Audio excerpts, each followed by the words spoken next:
जय हिंद साथियों, मैं उत्तम सिंह राजपूत आप जुड़े हुए यूट्यूब चैनल बाड़मेर संदेश से। तो ये आप सामने देख पा रहे हो रविंद्र सिंह भाटी यहाँ खड़ीन में अपने जनसंपर्क करते हुए रविंद्र सिंह भाटी सवेरे से निकले और आज अभी ये खड़ीन में जनसंवाद करने के लिए यहाँ पहुंचे हैं। ये पूरे दिन का जो दौरा इनका जो शुरू से शुरू हुआ और अभी खड़ीन पहुंचा है।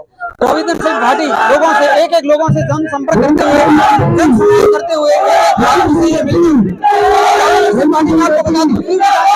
निर्दलीय उम्मीदवारी कर रहे हैं जो खड़ीन में अभी अपना उद्बोधन देंगे। यहाँ आज इनका व्यस्तम दौरा रहा कि सवेरे ये शिव से और सवेरे इनका देरा होते हुए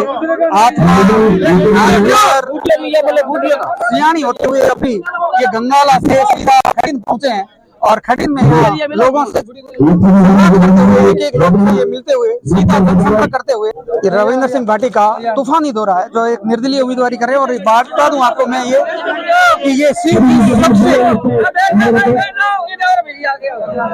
मैं आपको बता दूं कि ये शिव की सबसे चर्चित सीट है पूरे देश की। शिव की इस विधानसभा की सीट के ऊपर है और उसका कारण जो है रविंद्र सिंह भाटी।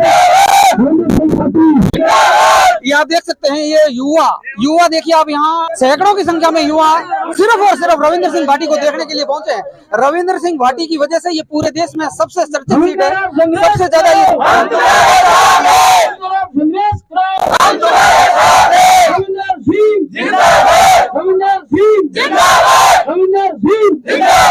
तो दोस्तों मैं आपको बता दूं सबसे पहले कि ये टिकट वितरण से लगाकर और अब तक ये सीट जो है शिव विधानसभा की सीट है सबसे ज्यादा चर्चा में रही। सबसे ज्यादा चर्चा में ये शिव विधानसभा की सीट है और यहाँ रविंद्र सिंह जी भाटी जो निर्दलीय उम्मीदवार के रूप में यहाँ उम्मीदवारी कर रहे हैं। तो यहाँ रविंद्र सिंह भाटी का ग्रामीणों द्वारा स्वागत किया जा रहा है। रविंद्र सिंह का स्वागत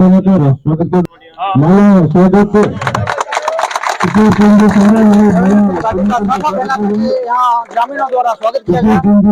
रविंद्र सिंह भाटी यहाँ निर्दलीय उम्मीदवार है शिव विधानसभा से और खड़ीन गांव के अंदर यहाँ इनको साफा पहना माला अर्पण कर स्वागत किया।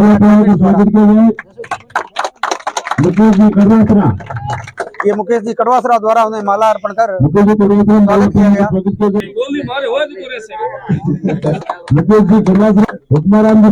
अमराराम जी दर्जी, भूराराम जी राइट, देवदत्त साईं सभी फटाफट आए माला पहना कर इनका स्वागत किया। गोमाराम जी धनाराम जी मेघो, राम जी सारा ये साथी जो समर्थक है इन्होंने भी अपना माला अर्पण करा। जय हिंद साथियों, मैं उत्तम सिंह राजपूत और आप जुड़े हैं मेरे यूट्यूब चैनल बाड़मेर संदेश से। तो आज हम खड़ीन के अंदर आए हैं यहाँ चुनावी चर्चा के लिए। तो यहाँ लोगों से चुनाव के रुझान जानेंगे, उनका मानस क्या है वो भी देखेंगे। यहाँ पर राजस्थान में अगर देखा जाए तो एक बार बीजेपी और एक बार कांग्रेस, ये हमेशा से परंपरा रही है। तो आज देखते हैं कि ये परंपरा टूटती है या वही परंपरा जो सालों से चली आ रही है वही वापस निभाई जाएगी। तो लोगों से बात करते हैं। यहाँ क्या नाम है साहब आपका? कल्लाराम जी, कैसा माहौल है यहाँ का? आपका माहौल अच्छा है। अच्छा माहौल है। अच्छा, किस तरफ इस बार आप जो चुनाव में वोटिंग करने जाओगे तो आपके मेन मुद्दे क्या रहने वाले? मेन मुद्दे तो देखो शिक्षा है और लाइट है। किसी के मतलब पानी नहीं आ रहा तो वो समस्या तो बोलेंगे ना नेता को। यहाँ की मूलभूत समस्या क्या है? मूलभूत सड़क है, पानी है, लाइट है। अच्छा, तो ये अभी जो 5 साल गुजरे हैं, 5 साल कांग्रेस सरकार का राज रहा, तो 5 साल में कुछ विकास के कार्य हुए कि नहीं हुए यहाँ? भाई देखो जो नेता जो अपने अपने सब आते हैं यहाँ पे और विकास के लिए तो जाते हैं तब तो वो कुछ और बोल देते हैं। तो इस बार आपका विधानसभा क्षेत्र जो है वो शिव लगता है। शिव में इस बार कांग्रेस पार्टी में वहाँ भी 2 उम्मीदवार लड़ रहे हैं और अगर बीजेपी में देखा जाए तो रविंद्र सिंह भाटी पहले उन्होंने सदस्यता ग्रहण की और अभी निर्दलीय उम्मीदवार के रूप में है और दूसरा स्वरूप सिंह खारा है और तीसरे जो रावलोत साहब है, जालम सिंह जी रावलोत, उन्होंने भी RLLP से अपना नामांकन किया है। तो आप इस बार कैसे देखते हो ये चुनाव किस करवट बैठने वाला है? देखो ये निर्दलीय की तरफ ज्यादा लग रहा है। निर्दलीय पार्टी की तरफ जो लोग है वो तो पार्टी छोड़ेंगे नहीं, लेकिन युवा है ये सब निर्दलीय की तरफ लग रहे हैं। मूलाराम जी, कैसे देखते हो इस चुनावों को?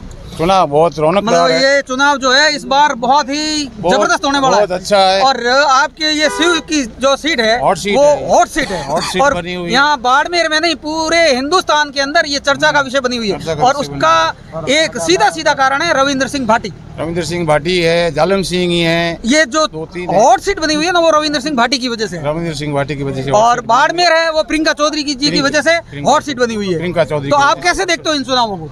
हम तो देखते हैं, अब आगे देखो पूरा माहौल गांव का क्या होगा उसी अंदर। अब अगर मैं बात करूं यहाँ के विकास कार्यों की तो यहाँ विकास कार्य 5 सालों में कुछ हुए कि नहीं हुए? विकास खास कुछ नहीं है। हाँ, नहीं हुए। ना विकास कुछ नहीं हुआ। तो अपने यहाँ की परंपरा रही है कि एक बार कांग्रेस और एक बार बीजेपी। इस बार तो निर्दलीय वाले टोल ठोकेंगे। निर्दलीय वाले सरकार तो नहीं बना सकते ना। सरकार नहीं बनाएंगे, आगे देखेंगे बना हुआ। निर्दलीय का दबदबा और ज्यादा भी है। ये युवा खड़े हैं, कोई क्या नाम है सब आपका? मोहनलाल भाकर। मोहनलाल जी, कैसे देखते हो इस चुनाव को आप? बहुत अच्छी तरीके से देखते हैं, सभी खड़े हैं। और अगर मैं उम्मीदवार की बात करूं तो रविंद्र सिंह भाटी को आप कैसा उम्मीदवार देखते हो? उम्मीदवार तो अच्छा है, संघर्ष युवा है, संघर्ष है, जोश है, अच्छे हैं। और भ्रष्टाचार के विरुद्ध ये प्रखर होके बोलते हैं। बिल्कुल ठीक है। नहीं, युवा है, युवा जोश है, हाँ। तो लड़ेंगे ही। हाँ। संघर्षशील व्यक्ति है, अच्छे हैं। तो आपको कितने % लगता है कि ये निकल जाएंगे? निकलेंगे तो क्या पता, अभी तक कोई पता नहीं है कौन निकलेगा, लेकिन हम तो राष्ट्रीय लोकतांत्रिक पार्टी से जुड़े हुए व्यक्ति हैं और सतीश कौम की जनता भी राष्ट्रीय लोकतांत्रिक पार्टी के साथ में है और हम आप शिव क्षेत्र से हम जालम सिंह के साथ में हैं। आप जालम सिंह के साथ हो।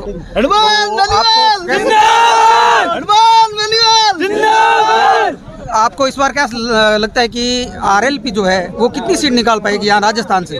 राजस्थान से लगभग कम से कम 45-50 के बीच। 45 सीट निकाल पाएगी इस बार? जी सर। अम्बेदाराम कम से कम 50,000 वोट से जीत रहे। भाई तुझे आप लोग जितने भी हैं वो आरएलपी से जुड़े हुए हैं, तो आरएलपी से आप जुड़ने का कारण, मेन कारण क्या है?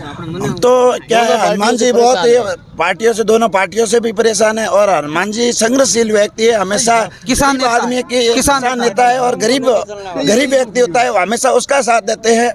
जो बड़ा आदमी है उसका साथ, कभी गलत के साथ में नहीं जाते। किसान और युवाओं की बात करते हैं हनुमान जी। सतीश कौम के साथ लेके चलते हैं, इसीलिए हम हनुमान जी बेनीवाल को चाहते हैं और शिव से विजय बनाएंगे आरएलपी। जालम सिंह तो लोग तो ये बताते हैं कि इस बार हनुमान बेनीवाल खुद अपनी जगह से नहीं जीत पा रहे हैं। बिल्कुल कौन बोल रहा है? कौन बोल रहा है? हनुमान जी 50,000 वोटों से जीतेंगे। जीत रहे हैं हनुमान जी खिंवसर से। कौन बोल रहा है? बोलने वाले उनकी सीट है, बोलते रहेंगे। वही निकलेंगे वहाँ से खिंवसर से, तो हनुमान जी बेनीवाल ही निकल सकते हैं और कोई वहाँ कैंडिडेट भी नहीं। जवान जब धोती सब सामने वालों की। आपको पता है वहाँ किससे हनुमान बेनीवाल के सामने कौन है? हनुमान बेनीवाल के सामने कोई भी होना, कोई भी हो। रेवत राम डांगा है, रेवत राम डांगा है बीजेपी से। वो पहले आरएलपी के थे, अब आरएलपी से बागी होकर चुनाव लड़ रहे हैं। उनको एक पर मतलब हार है वो खुद भी वो नशा का कारोबार वो खुद चला रहे हैं और बोल रहे हैं कि हनुमान जी युवाओं को बिगाड़ रहे हैं। हनुमान जी कैसे युवाओं को बिगाड़ रहे हैं? अच्छा, हाँ। चलो। और कोई क्या नाम है आपका? मनोज चौधरी नाम है। मनोज जी चौधरी। मनोज चौधरी, आप इस चुनाव को अपनी नजर से कैसे देखते हो? ये चुनाव जो है वो किस तरफ देखो तरफ छोड़ो, जाने वाला मैं तो है? एक आरएलपी का छोटा ही कार्यकर्ता हूँ, ठीक है।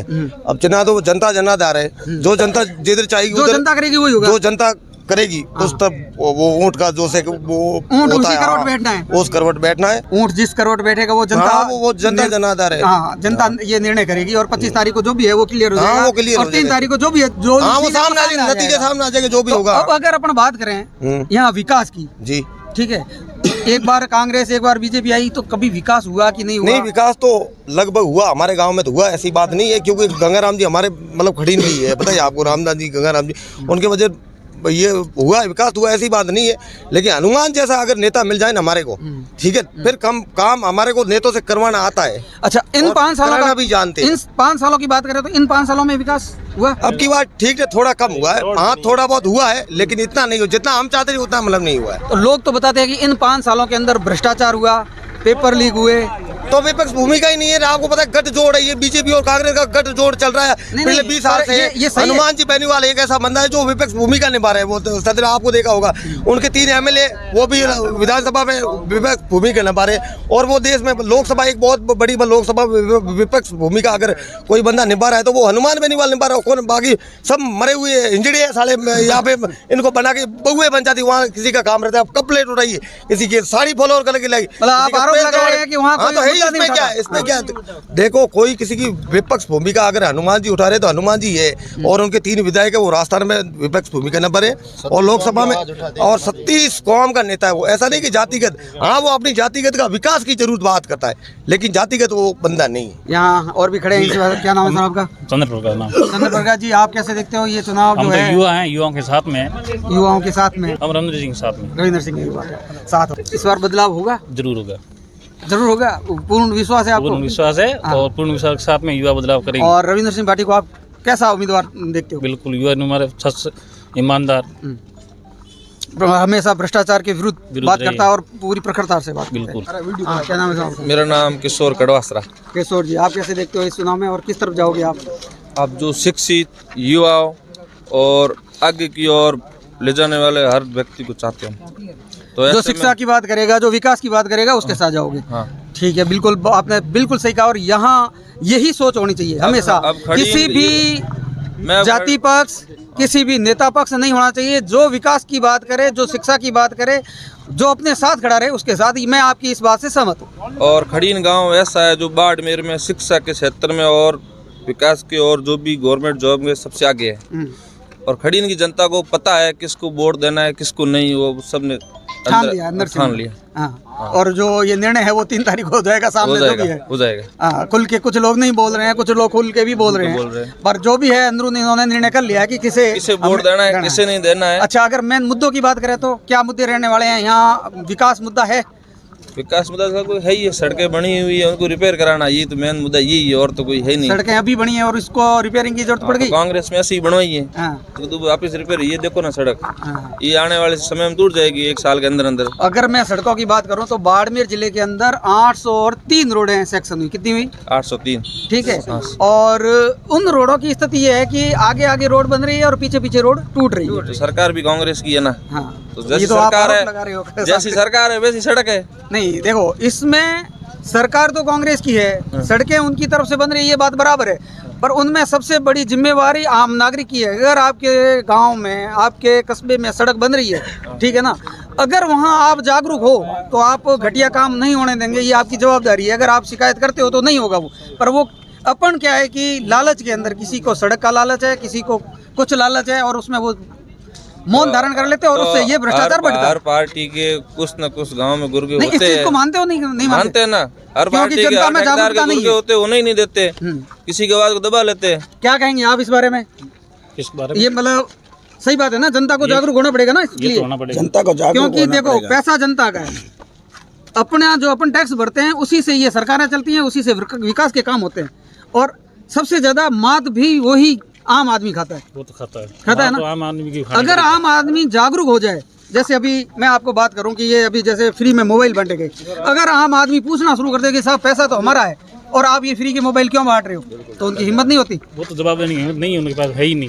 पर जनता भी तो बोलती नहीं है ना सब। तो जनता को लालच है, किसी को मोबाइल मिल रहा है, बस बात ही होगी। लालच के अंदर अपन अपने देश को नुकसान पहुंचा रही है। वो तो है। सही बात है ना। क्या नाम है साहब आपका? पिंटू चौधरी। पिंटू जी चौधरी, इस चुनावों के अंदर आप किस तरफ जा रहे हो? क्योंकि ये जो चुनाव है जो बिल्कुल ही उलझा हुआ था। नहीं, इधर खड़ीन गांव का एक तरफा माहौल है, सभी एक ही तरफ जाएंगे, जिधर भी जाएंगे। अभी तक कोई डिस्कशन नहीं हुआ, डिक्लेयर कुछ नहीं हुआ है अभी कुछ तक, नहीं अदर हुआ। झूल में है हाँ। और जाएगा एक तरफ। एक तो ये तरफ। आप कैसे कह सकते हो? जब निर्णय नहीं ले पा रहे हो आप, तो कैसे जाएगा एक तरफ?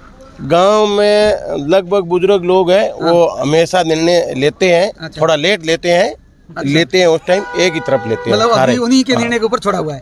तो मैं उत्तम सिंह राजपुरोहित, और आपने देखा यहाँ मिली जुली प्रतिक्रिया जो है वो चुनावों के अंदर आ रही है। कुछ लोग आरएलपी के साथ है, तो कुछ रविंद्र सिंह भाटी के साथ खुलकर है। और रविंद्र भाटी यहाँ अभी मीटिंग करके गए हैं, तो यहाँ उन्होंने अपनी बात भी रखी और उन्होंने बताया कि मैं, चाहे आप मुझे वोट दो चाहे नहीं दो, ये रविंद्र सिंह भाटी के शब्द है कि आप चाहे मुझे वोट दो या नहीं दो, मैं कतई नहीं देखूंगा कि मुझे इन्होंने वोट दिया कि नहीं दिया, मुझे चाहे यहाँ से एक भी वोट नहीं मिले, पर मेरे लायक कोई भी काम हुआ आप बेझिझक कभी भी आ जाना, मैं आपका काम प्राथमिकता से पहले करवाऊंगा।